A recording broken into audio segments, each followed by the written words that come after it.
mafam khangdana mangkhiba luangthem mukesh ki sapchaba mari makhongi I pau piba ngamba miyoida case reward lupa lakh tara piragani haina lauthokrai Manipur lenga ki joint secretary home Dr. Mayengbam Beto ngarang khudek piduna thadorkiba serolamagi matungina thasigi haukiba tang tara turuktage mafam khangdana mangkhiba Imphal West District ki Kaisampat Laimajam Laikai dagi Luangthem Mukesh Sahikun Apokpa Luangthem Gyanendra Das ki thogdok asiga mari lenena Imphal Police Station case ama lokhatlei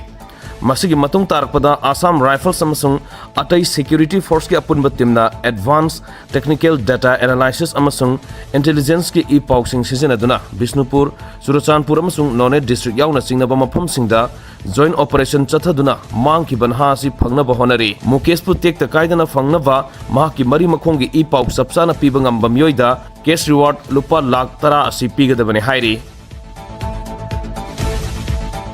Lona Thinkraba Tongan Tonganba Lalolup Anigi Miyoi Ani Manipur Police amasung Central Force apunba timna fare Police taki phangba paugi matungina Imphal West District ki Sengmai Police Station konba Leimakhong Prem Nagar dagi hojigna khurkhul da hangba Mandop Yumpham Relief Camp ta leiba Lalolup Pripak Progi Active Cadre Ningthogzam Boboy Singh Atopaming Khongnang Thaba Sahi Contract Hairiba Miyoi asi Relief Camp asimakta dagi Fabangam K. Miyoi asidagi mobile phone ama amasung Aadhaar card ama recover tobangam K. Atopa thogdok amada Imphal East District ke Haingang Police Station konba Songbung Maning Laikai dagi Lalolup KCP PWG ge active member Sanasam Sonamit Singh Atopaming Sekla Atopaming Sonamani Atopaming Nauba Sahi contract rate Hairiba Miyoi asisu Masagi mayumdagi Police na fagat pangam K. Faraba Laloba animak Maka taba logi tabak lokan ba mari lenaba police station singda sinakre hairi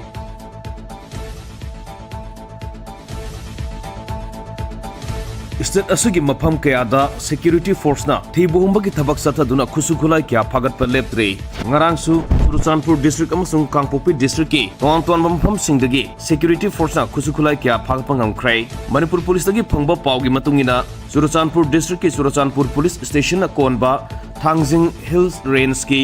saruk kharada thibhumba ki thabak sathabada ngarang country made rifle ama ball action rifle ama .22 gi pistol ama country made mortar ahum local made hand grenade ama helmet ama wireless set ama high explosive bomb ama 5.56 mm gi kapayari bamaru tara 7.62 by 39 mm gi Kathokraba Toning Tarani Toy 7.62 by 45 mm gig Kathokraba Toning Mari Amasung gunpowder gram samanga Fagapangam K Atopa Thogdok Amadana Kangpokpi District ke Kangpokpi Police Station na konba Sagogbonggi Jingnaba mafam singda ngarang satakiba thibhumagi thabakta country made 9 mm pistol ama country made single barrel ball action rifle Mari 12 bore cartridge live ammunition kun 7.62 mm gi live round kun